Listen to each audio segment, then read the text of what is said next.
Alhamdulillah udah sampai di video ke-22. Kita akan bahas tentang backlink kontekstual. Backlink kontekstual ini jenis backlink yang paling powerful dari berbagai macam jenis backlink yang ada. Tapi di dalam backlink kontekstual ini itu juga ada jenis-jenisnya lagi.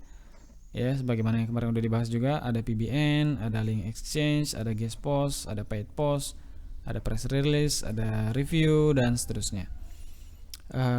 Tapi kita nggak akan bahas jenis-jenis ini karena ini hanya pengistilahan aja. Sebenarnya untuk ngelihat backlink kontekstual itu bagus atau enggak, cukup dari dua hal. Yang pertama, profile backlink dari tempat backlink yang mau kita bikin di situ. Yang kedua adalah trafficnya. Jadi cuma dua ini patokannya. Kalau kita mau dapat kontekstual yang bagus, kita lihat nih dua-duanya. Profile backlinknya itu bagus atau enggak, trafficnya ada atau enggak, gitu. Contoh ya, website A. Website A ini profile backlinknya bagus. Referring domainnya lebih dari 100 dan bagus-bagus. Tapi trafficnya karena nggak dibikinin konten ya, trafficnya cuma ya 20-30 lah per hari. Sedangkan website B profile backlinknya itu nggak banyak-banyak banget, di bawah 50, tapi dibikinin konten sehingga trafficnya itu banyak ya, per hari bisa lebih dari 1000.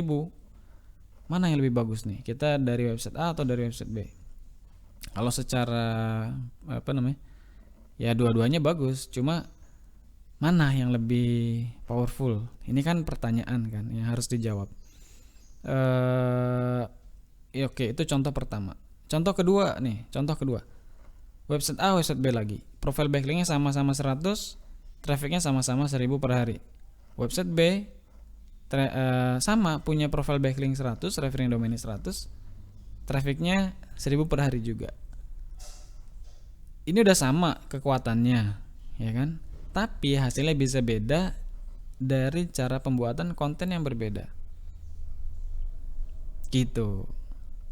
Oke, kita bisa langsung masuk ke contoh aja biar lebih mudah dipahami ya. Di sini studi kasusnya adalah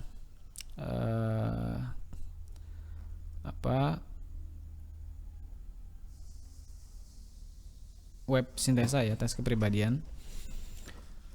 Ini kalau kita cek di Google, tes kepribadian pencariannya persaingannya lumayan ketat karena banyak yang bikin juga.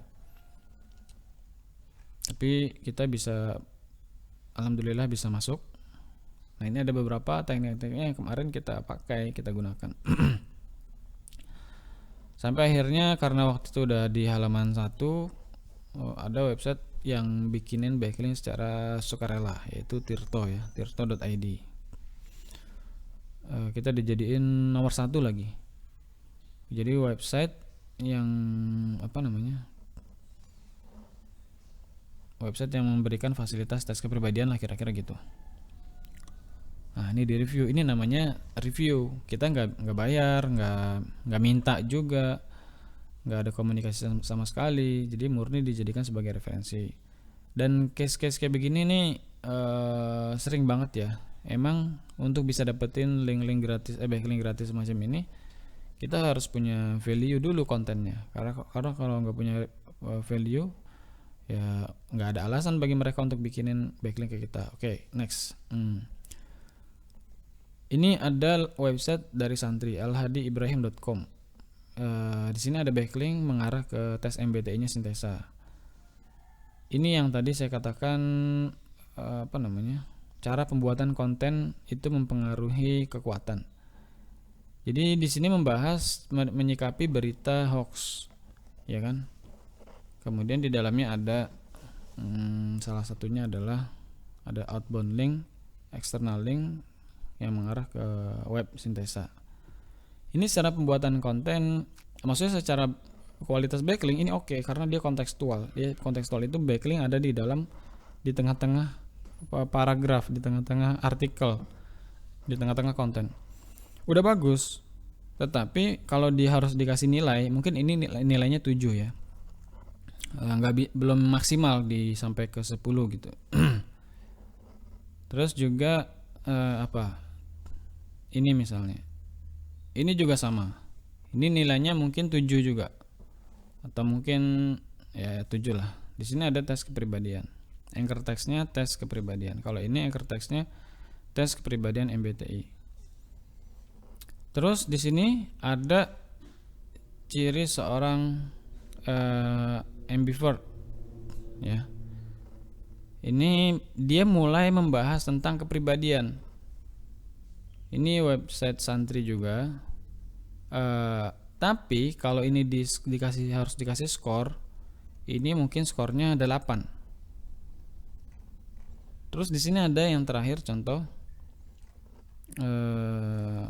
mana nih tes kepribadian, coba. Oh ini di paragraf terakhir ya. Ini kalau dikasih nilai, mungkin ini nilainya 9,5 kali ya. Ini paling gede nilainya. Nah terus kalau yang ini tadi berapa nih? Ya, si Tirtonya ini. Ini karena kombonya itu dapet, dia website besar, trafficnya banyak, profile backlinknya bagus, tetapi pembuatan kontennya belum sesuai. Ya nilainya 9 karena dia ditunjang sama traffic dan profile backlink ya. Tapi kalau kontennya ini bagus, kontennya sesuai, itu bisa jadi 10. Saya akan jelasin sedikit kenapa skor-skor ini tadi bisa muncul. Pertama dari sini dulu deh. Kita ini kan mau mengoptimasi keyword tes kepribadian, oke? Maka di dalam konten yang dibuat itu kontennya itu harus related. Nah di sini kurang relate, nggak related malah ya.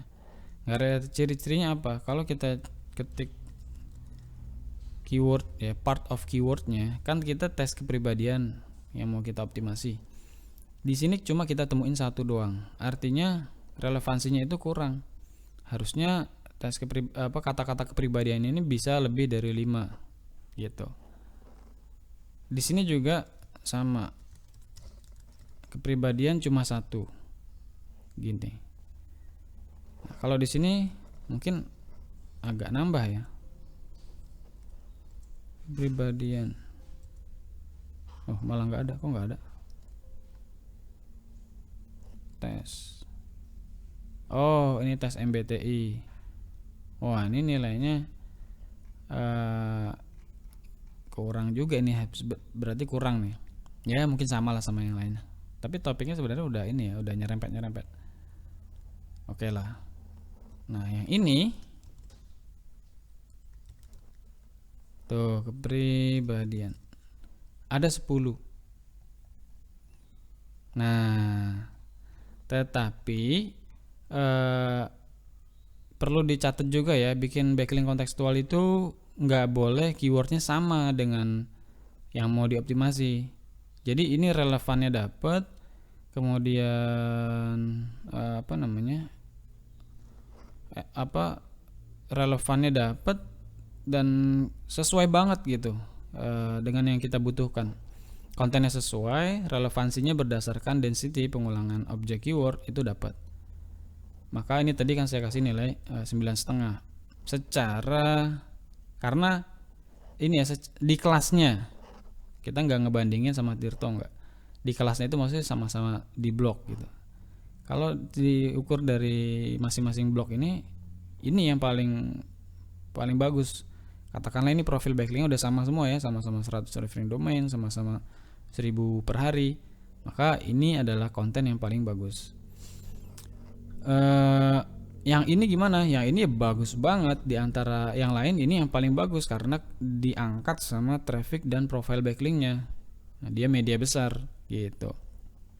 Ya, jadi seperti itu ya cara melihat atau cara membuat backlink kontekstual yang bagus. Nanti silahkan bisa diimplementasi di masing-masing project ya teman-teman. Ini pandangan saya pribadi terkait cara membuat backlink kontekstual. Yang maksimal itu seperti apa? Maksimal seperti ini. Bayangkan kalau konten yang seperti ini ada di mana? Di Tirto. Kenapa Tirto ini saya kasih 9,5? Karena dia ada kata-kata tesnya. Coba aja dicek ya. Nah, tesnya ini banyak banget. Jadi ini sedikit berlawanan dengan website yang dituju. Padahal kalau nggak ada tesnya itu bisa 11 kali nilainya, dari 0 sampai 10 dia ada 11. Nah ini udah oke. Tesnya nggak ada di halaman ini, dia cuma ada kepribadian. Ini the best sih secara konten ya. Ini seandainya konten ini ada di dalam Tirto, wah ini nilainya udah 11,5 deh, udah gak ada obat gitu istilahnya. Cuma dapat backlink dari satu ini aja itu udah powerful banget. Nah itu kira-kira ya pembahasan kita tentang backlink kontekstual. Semoga bermanfaat. Wassalamualaikum warahmatullahi wabarakatuh.